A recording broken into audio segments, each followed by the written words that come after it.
फिलहाल मुझे माननीय सुप्रीम कोर्ट की तरफ से एक बड़ी राहत मिली है, क्योंकि गलत सही न्याय अन्याय का फैसला करना कोर्ट का काम है, मेरा आपका काम नहीं है। शनिवार की रात ये तस्वीरें सोशल मीडिया पर जंगल की आग की तरह फैली थी, जब लोक गायिका नेहा सिंह राठौर अचानक लखनऊ के हजरतगंज थाने पहुंची।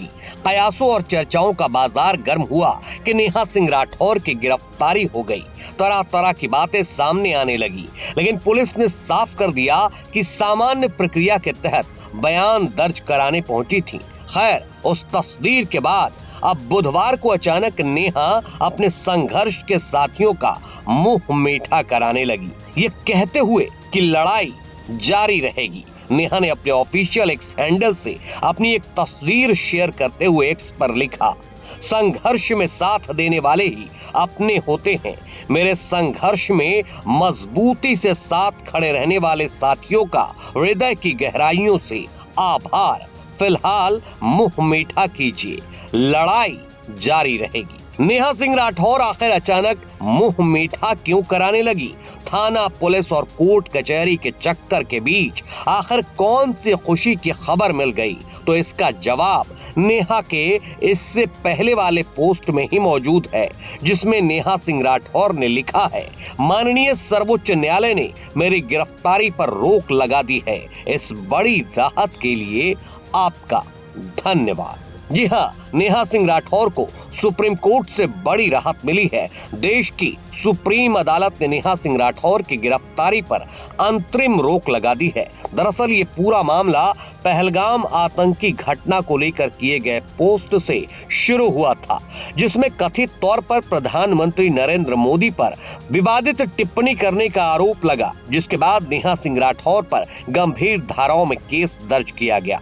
इसी मामले में इलाहाबाद हाई कोर्ट ने नेहा सिंह राठौर की अग्रिम जमानत याचिका खारिज कर दी थी। इसी फैसले के खिलाफ नेहा सिंह राठौर ने सुप्रीम कोर्ट का दरवाजा खटखटाया था और देश की सुप्रीम अदालत ने नेहा सिंह राठौर को राहत दे दी है। हालांकि सुप्रीम कोर्ट ने नेहा सिंह राठौर की गिरफ्तारी पर अंतरिम रोक लगाने के साथ ही निर्देश दिया है कि वो 19 जनवरी को पुलिस की पूछताछ में शामिल हों।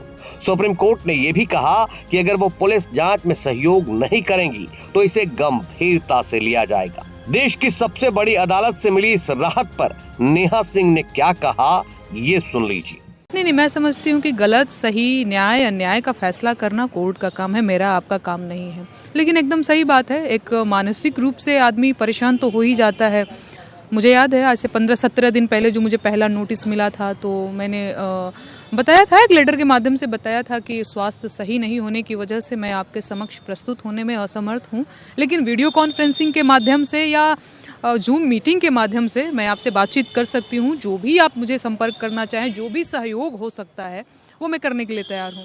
फिर मुझे दूसरा नोटिस आया तो फिर मुझे लगा कि मैं स्वस्थ महसूस कर रही हूँ और मुझे जाना चाहिए।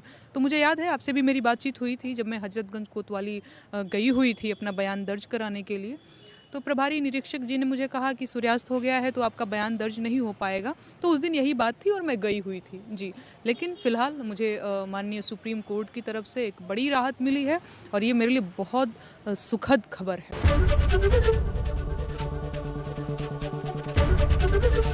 एबीपी गंगा, खबर आपकी, जुबान आपकी।